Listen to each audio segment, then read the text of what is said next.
menjadi suatu sangat penting ya ketika kita betul-betul dituntut untuk bergerak melawan berbagai gerakan-gerakan yang ingin mendegradasi nilai kebangsaan kita, mendegradasi nilai-nilai yang sudah ditanamkan oleh para pendiri NU bahwa mencintai tanah air itu adalah bagian dari iman. Persoalannya adalah zaman sudah berubah.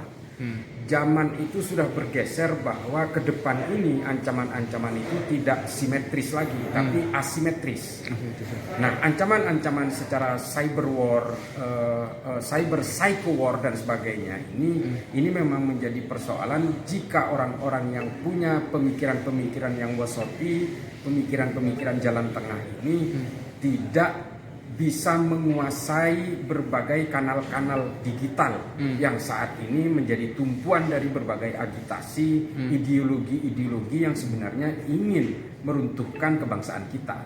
Generasi muda Nahdlatul Ulama ini punya tekad untuk memasuki wilayah-wilayah digital itu. Ini sangat baik sekali karena kalau kita baca ya dari buku-bukunya Yuval Noah Harari misalnya, orang-orang yang tidak sanggup memasuki ranah-ranah algoritma digital ini nanti akan menjadi korban peradaban. Mereka akan menjadi warga kelas 2 yang hanya bisa didikte oleh orang-orang yang menguasai algoritma digital. Ini harus kita perhatikan. Bukan kita memegang 100% sepenuhnya tentang ramalan-ramalan Yuval Noah Harari, tapi memang ini menjadi pegangan bagi kita dan kenyataan yang ada di sekitar kita itu bahwa dunia digital ini betul-betul berada di sekeliling kita. Tidak ada kehidupan kita hari ini yang tanpa keterlibatan digital. Nah, ini adalah sangat penting kepada generasi muda Nahdliyin. Mulai dari hari ini hingga ke depan kita harus berani untuk menguasai ruang-ruang itu. Nah, kemudian terkait tadi Gus sempat mengatakan ada war ya, terutama untuk medsos. Ya. Bentuk apa sih yang paling pas lah tanggap untuk dalam tanda kutip mengurangi atau bahkan sampai membentuk nol atau menzirokan daripada bahaya radikalisme dan intoleransi ini? Saya kira gini, ini kan sebenarnya kejahatan-kejahatan pemikiran. Ini adalah kejahatan-kejahatan penunggangan agama ya untuk atas nama hegemoni politik. Rata-rata gerakan-gerakan radikal dan ekstrim itu kan dilakukan oleh orang-orang yang punya ambisi politik. Nah, ideologi itu harus dilawan dengan ideologi, pemikiran harus dilawan dengan pemikiran ya. Ini tidak bisa lagi perang simetris, harus dilawan dengan asimetris. Asimetris lawannya asimetris. Kita tidak bisa juga melakukan pendekatan-pendekatan hukum secara represif terhadap pemikiran. Ini adalah dunia demokrasi. Kita menganut itu.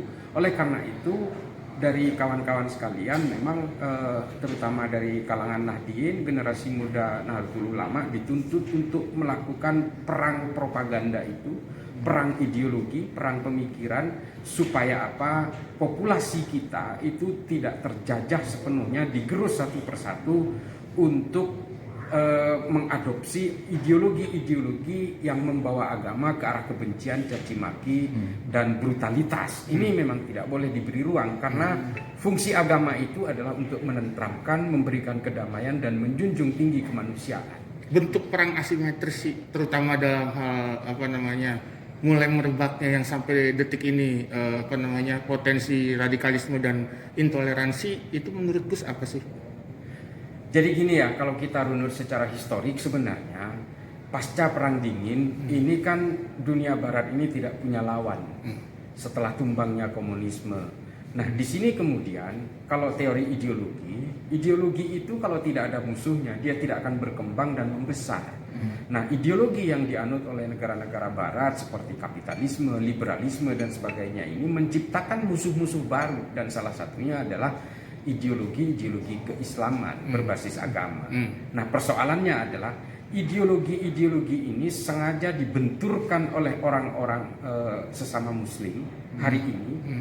Itu memang sengaja supaya kita itu terlalu sibuk dengan urusan-urusan politik.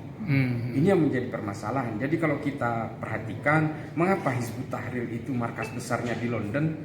Nah, karena kita memang ingin disibukkan oleh urusan politik. Kita tidak lagi sibuk dengan urusan ilmu pengetahuan dan pemikiran-pemikiran ke masa depan. Jadi secara logik memang harus dilawan secara asimetris. Iya, secara asimetris. Bentuk perlawanan Perang-perang simetris itu sebenarnya tidak akan populer ke depan ini. Nah, beda persoalan seperti yang dilakukan oleh Rusia, oleh Ukraina hari ini. Ini kan sebenarnya nanti tidak akan populer. Perang itu adalah perang asimetris, cyber war, terus juga perang-perang digital. Ini yang tentu tidak memerlukan tentara-tentara maupun senjata-senjata yang mematikan, tapi cukup melumpuhkan. Nah, generasi muda Nahdlatul Ulama harus paham dalam hal ini. Kita harus menguasai digital ini supaya ideologi-ideologi yang merengsek masuk ke negara kita ini tidak menggerus kebangsaan kita, tidak menggerus upaya-upaya kita untuk menciptakan kedamaian atas nama Islam yang rahmatan lil alamin. Itu penting.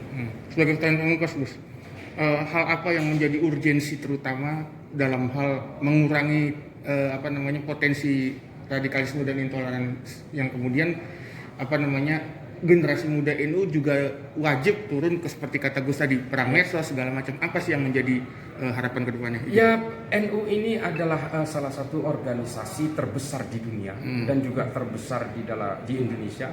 Anggotanya kurang lebih 80 juta menurut statistik terakhir 2019. Tentu saja kita harapkan NU yang memang sejak berdirinya itu berbasiskan wasatiyah, berada di garis tengah dan selalu mencintai negara ini, mencintai kemajemukannya, mencintai kedamaian dan sebagainya, melakukan akulturasi dengan budaya-budaya lokal dan sebagainya. Ini yang harus kita kedepankan. Ini harus kita kampanyekan, narasikan secara aktif supaya masyarakat kita tidak tergerus oleh ajaran-ajaran agama yang eksklusif, takfir dan sebagainya. Ini kan bahaya kalau ajaran-ajaran yang eksklusif, yang non-inklusif ini mendominasi kita, maka kita akhirnya terlibat dalam kebencian-kebencian satu sama lain, bukan hanya terhadap orang yang memeluk agama lain, tapi juga yang merasa seagama tapi berbeda tafsir. Ini menjadi persoalan, dan orang-orang NU, anak-anak muda NU, generasi-generasi muda NU harus menjaga garis besar perjuangan NU, bahwa NU harus menjauh dari dehumanisme dan juga anti kedamaian itu tadi. Izin Gus, nomor HP